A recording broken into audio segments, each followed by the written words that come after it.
बहुजन समाज में जन्मे तमाम उन महापुरुषों को नमन वंदन करता हूँ जिन्होंने समाज में फैली अनियमितता को सभी लोगों को बराबर करने के लिए अपने अपने ढंग से अलग अलग तरीके से संघर्ष किए हैं।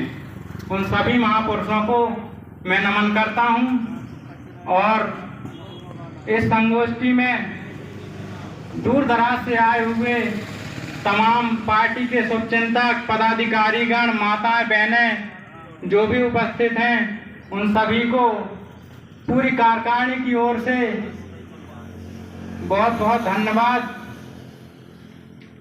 आज बाबा साहब की बदौलत हर व्यक्ति आज सक्षम और सामर्थ्य है। बाबा साहब भीमराव अंबेडकर का जन्म 14 अप्रैल 1891 में मध्य प्रदेश के एक छोटे से जिले मऊ में हुआ था, जिसका नाम आज बाबा साहब के नाम पर अंबेडकर नगर कर दिया गया है। उन्होंने समाज में जो अनियमितता थी, जो परिवर्तन थे, उन्होंने देखे। उस समय उन्होंने उस चीज को जिया है। उनकी बदौलत आज हम लोग तो बहुत चैन से हैं, लेकिन उस समय क्या था?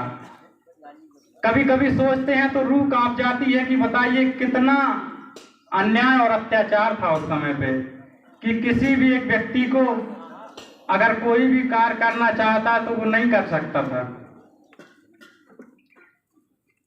क्योंकि जो जाति व्यवस्था थी वो बहुत ज्यादा हावी थी। और कुछ लाइनों के साथ मैं बाबा साहब के जीवन पर कुछ प्रकाश डालना चाहता हूँ। हेलो।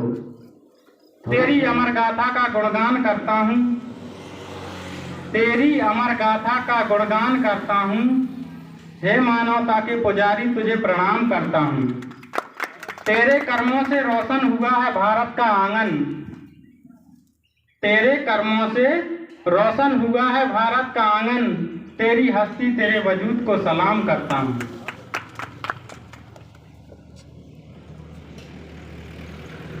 बाबा साहब डॉक्टर भीमराव अंबेडकर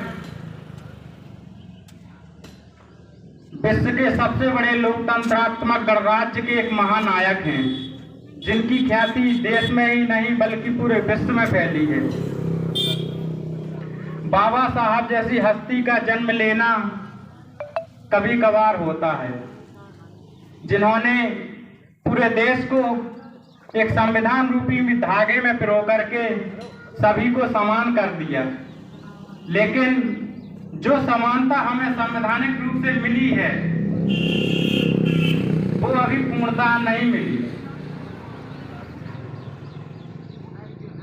क्योंकि कुछ लोग हैं जो नहीं चाहते कि इसको अगर पूर्णता लागू कर दिया जाए तो सबकी स्थिति और दशा दोनों बदल जाती है।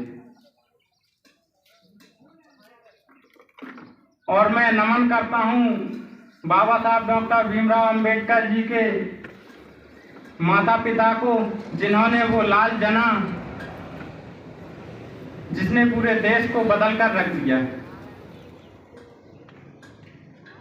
रामजी पाल जी सतपाल उनके पिताजी का नाम था, और माता रमाबाई भीमाबाई उनकी माताजी का नाम था।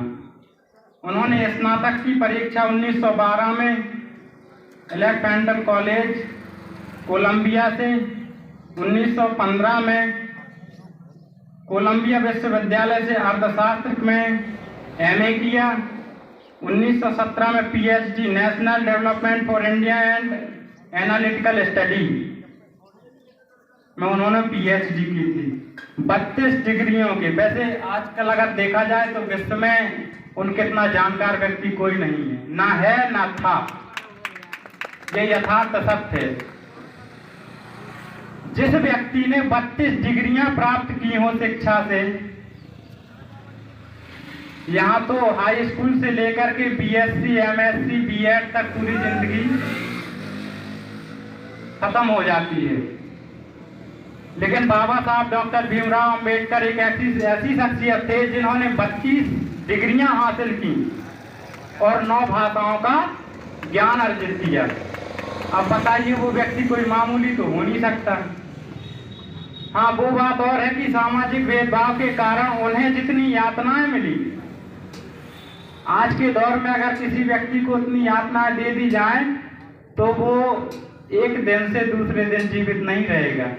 हमने देखा है कई हमारे नौजवान साथी ऐसे हो जाते हैं, कभी कभी पता नहीं उनके दिमाग में क्या आ जाता है कि अगर कहीं भी फेल हो गए किसी भी एग्जाम में तो आपने देखा होगा सुसाइड अटेम्प्ट कर लेते हैं। ये चीज बहुत गलत है।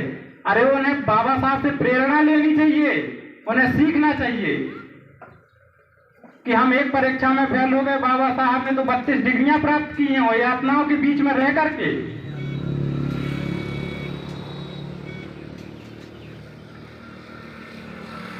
बाबा साहब डॉक्टर भीमराव अंबेडकर ने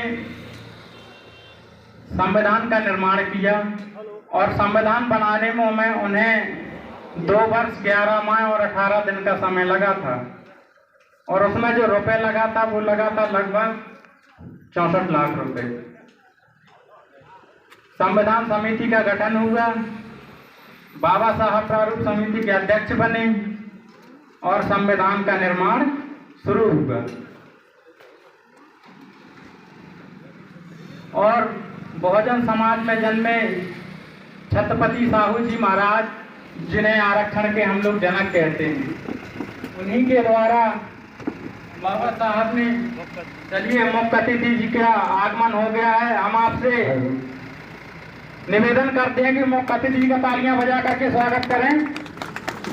बहुत बहुत धन्यवाद।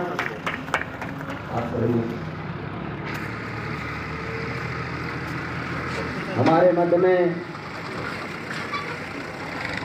हमारे मुख्य अतिथि महोदय प्रधान